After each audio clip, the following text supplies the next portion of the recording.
نبی کا راستہ بتلا دیتے ہیں، نبی کی راہ بتلا دی۔ حضرت عمر بن خطاب تنہا حضرت محمد الرسول اللہ صلی اللہ علیہ وسلم کے اس چھوٹے سے کاشانے کی طرف بڑھے اور دروازہ کھٹکھٹایا۔ اندر کے سوراخوں سے، جھریوں سے دیکھا گیا، صحابہ کرام نے دیکھا کہ نہایت ہی تلوار گردنوں میں لٹکی ہوئی اور جوش و خروش کے اندر عمر دروازے کے اوپر کھڑے ہیں۔ فوراً دوڑے ہوئے نبی کریم صلی اللہ علیہ وسلم کی خدمت میں گئے اور کہنے اللہ کے نبی، عمر ننگی تلوار لے کر کے آیا ہے، آج تو خیر نہیں ہے، آج تو ضرور کوئی نہ کوئی معاملہ ہے۔ اللہ کے رسول صلی اللہ علیہ وسلم نے فرمایا کوئی بات نہیں ہے۔ حضرت حمزہ ابن عبد المطلب رضی اللہ تعالیٰ عنہ جو نبی کے چچا تھے، انہوں نے کہا دروازہ کھول دیا جائے، اگر عمر اچھی نیت سے آتا ہے، اگر اچھی نیت لے کر کے آتا ہے پھر تو کوئی بات نہیں ہے، لیکن اگر عمر بری نیت سے آیا ہے تو قسم اللہ کی اس کی گردن ہوگی اور اس کی تلوار ہوگی۔ حمزہ بن عبد المطلب شیر ببر عمر سے 3 دن پہلے مسلمان ہوئے تھے، عمر سے 3 دن پہلے مسلمان ہوئے تھے، 3 دن پہلے، لیکن عمر کی کیا بساط تھی ان کے سامنے، کہنے کا دروازہ کھولو، اگر اچھی نیت سے آتا ہے تو ٹھیک ہے، اعزاز کیا جائے گا، اکرام کیا جائے گا، اور اگر بری نیت سے آتا ہے اس کی تلوار ہوگی اور اس کی گردن ہوگی۔ دروازے کے اوپر حمزہ بن عبد المطلب کھڑے ہوئے، ادھر دروازہ کھولا گیا، محمد الرسول اللہ صلی اللہ علیہ وسلم اپنی جگہ سے اٹھے اور کہا عمر کو آنے دیا جائے ہمارے سامنے۔ عمر سامنے گئے، گریبان پکڑا نبی کریم صلی اللہ علیہ وسلم نے، عمر سے کہا عمر ابھی تیرے ایمان لانے کا وقت نہیں ہوا ہے، کب تو ایمان لائے گا؟ کہنے لگے آقا ہم تو آئے ہی اسی لیے، اللہ اکبر، ہم تو آئے تھے تمہارا خون چوسنے کے لیے، ہم تو آئے تھے تمہاری گردن اڑانے کے لیے، لیکن اب تمہارے چوکھٹ کی چوکیداری کرنے کے لیے آیا ہوں، تمہارے چوکھٹ کی غلامی کرنے کے لیے آیا ہوں۔ اشہد ان لا الہ الا اللہ واشہد ان محمدن رسول اللہ۔ ہمیں بھی اپنا غلام بنا لیجئے، اللہ کی قسم روایات کے اندر آتا ہے اللہ کے نبی نے اتنی زور سے اللہ اکبر کہا اور صحابہ کرام نے اللہ اکبر کے نعرے لگائے کہ حرم کی دیواروں میں وہ آواز گونجی اللہ اکبر کی، اور یہ تاریخ کا پہلا اللہ اکبر تھا جو حضرت محمد رسول اللہ صلی اللہ علیہ وسلم نے خوشیوں سے لگائے تھے۔ دیواریں گونج گئیں حرم کی، کفار کے گھروں میں میتیں پڑ گئیں، کھبلی مچ گئی کہ مکے کا گبرو نوجوان عمر مسلمان ہو گیا ہے۔ اللہ اکبر، حضرت محمد الرسول اللہ صلی اللہ علیہ وسلم کی خوشیوں کا عالم، صحابہ کرام کی خوشیوں کا عالم۔ اللہ اکبر، میں آپ کے سامنے کیا بتلاؤں، حضرت عبداللہ بن عباس رضی اللہ تعالی، حضرت عبداللہ بن مسعود رضی اللہ تعالیٰ عنہ فرماتے ہیں کہ عمر سے پہلے ہم مکے کے اندر ذلیل تھے، رسوا تھے، لیکن اللہ نے جب عمر کو اسلام عطا فرمایا اور عمر مسلمان لے آئے تو ہم سب سے زیادہ معزز اور محترم بن گئے۔ لوگ حضرت ایک صحابی رسول ہیں، انہوں نے کہا کہ اس وقت جب حضرت عمر اسلام لائے اس وقت ہمیں کعبے میں نماز پڑھنے کے لیے، اس وقت کعبے میں کھڑے ہونے کی اجازت نہیں تھی، لیکن جب عمر اسلام لائے تو ہمارے حلقے حرم میں لگتے تھے، ہم کھڑے ہو کے اللہ کی عبادت کیا کرتے تھے، ہم طواف کرتے تھے، اور اگر ہمیں کوئی ستاتا تھا تو ہم اس کا زبردستی جا کے بدلہ لیا کرتے تھے۔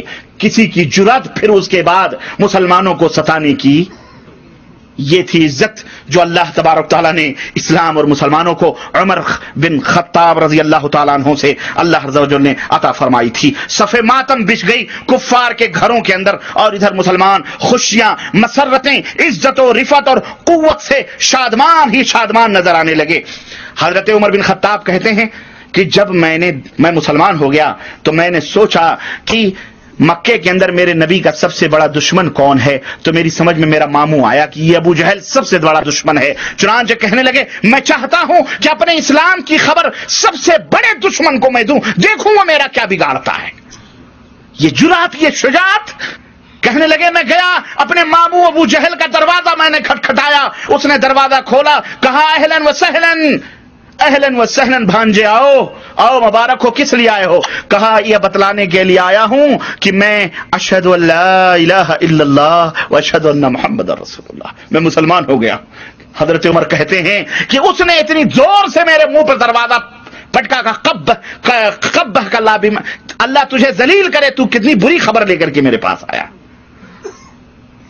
پھر کہنے لگے میرے اندر اور جوش پیدا ہوا, میں نے سوچا اب کس کو بتلاؤں, تو کسی نے کہا مکے کے اندر ایک بہت بڑا چغل خور رہتا ہے, بالکل بی بی سی لندن, بالکل بی بی سی لندن, جو کہا نہیں وہ سنا کرو, جو سنا نہیں وہ کہا کرو.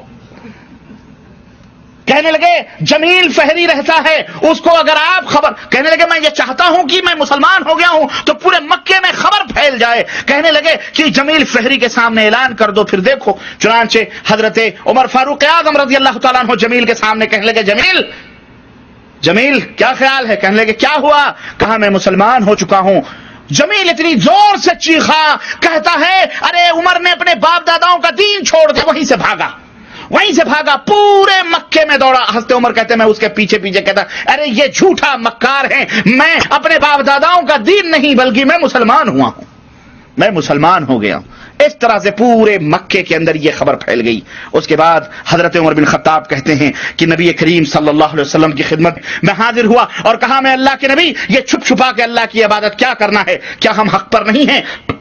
اللہ کے نبی نے فرمایا بے شک ہم حق پر ہیں. کہنے لگے تو پھر اگر ہم مر گئے تو جنت؟ کہنے لگے بے شک مقدر ہے. تو پھر کہتے ہیں پھر باہر نکلیے اور حرم کے اندر نماز ادا کی جائے گی, حرم کے اندر اللہ کی توحید کے ڈنکے بجیں گے. چنانچہ اللہ کے نبی نے کہا بے شک اس میں کوئی حرج نہیں ہے. حضرت صلی اللہ علیہ وسلم نے دو صفیں مسلمانوں کی بنائی. ایک صف کی قیادت حضرت حمزہ بن عبد المطلب نبی کریم صلی اللہ علیہ وسلم کے چچا فرما رہے ہیں, اور دوسرے صف کی قیادت حضرت عمر فاروق اعظم رضی اللہ تعالیٰ عنہ فرما رہے ہیں, اور درمیان میں حضرت محمد الرسول اللہ صلی اللہ علیہ وسلم, وہ نبی جس کے سروں پر اسی حرم کے اندر وہ جھڑیاں ڈالی گئی تھی, وہ نبی جس کی گردنوں کے اندر رومال ڈال ڈال کر کے اس کو مارنے کی ترکیبیں کی جا رہی تھی. آج وہ نبی عمر کی وجہ سے کتنا عظیم, کتنا مقام لیا اس نے, اللہ اکبر, کتنا حوصلہ ملا اسے, کتنا حوصلہ ملا اسے. اس نبی کو اللہ سے مانگا تھا. کہتے ہیں نا آرزوؤں, تمناؤں, دعاؤں کے بعد جو چیز ملتی ہے اس کی بڑی قیمت ہوتی, بڑی قیمت ہوتی. اللہ کے نبی نے مانگا تھا اللہ سے, اور وہ احب الرجلین, ابو جہل اور عمر میں جو بھی تیرے نزدیک زیادہ محبوب ہو.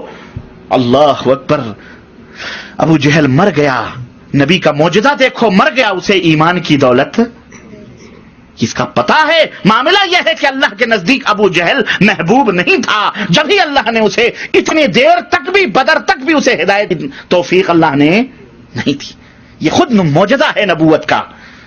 میرے عزیزو, کہتے ہیں کہ دونوں صفیں, راوی کہتے ہیں صحابہ کہ جب ہم چلتے تھے صفوں میں تو زمین سے غبار اٹھنے لگے. ہماری سعادت احمد شان سے گئے کہ زمین سے جیسے دھوئیں گیہوں کے پسے ہوئے آٹے کی طرح غبار اٹھنے لگے. اور ہم گئے اور ہم نے جا کر کے عمر کی قیادت میں وہاں نماز ادا کی, ہم نے طواف کیا, اور مشرکین مکہ حیران و شزدر منہ کھولے بیٹھے رہے, کسی کو جرأت نہ ہوئی لب ہلانے کی.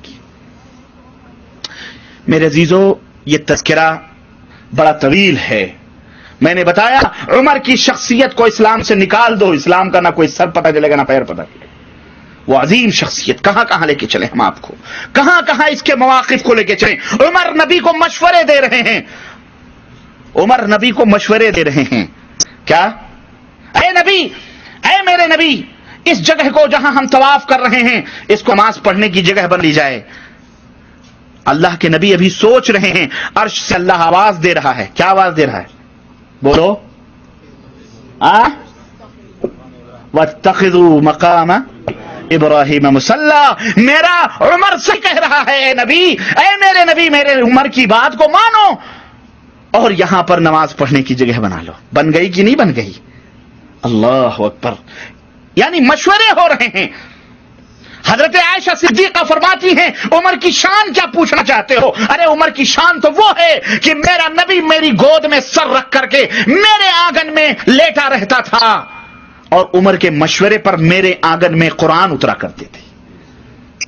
یہ مقام حضرت عمر بن خطاب رضی اللہ تعالیٰ عنہ کا. اللہ کے حبیب صلی اللہ علیہ وسلم فرماتے ہیں کہ دنیا کے لوگوں لو کان من بعدی نبی لکان عمر, اگر میرے بعد کوئی نبی پیدا ہونا ہوتا تو اللہ عمر کو نبی بنا کر کے بھیجتا. کیا مقام پایا ہے اس جلیل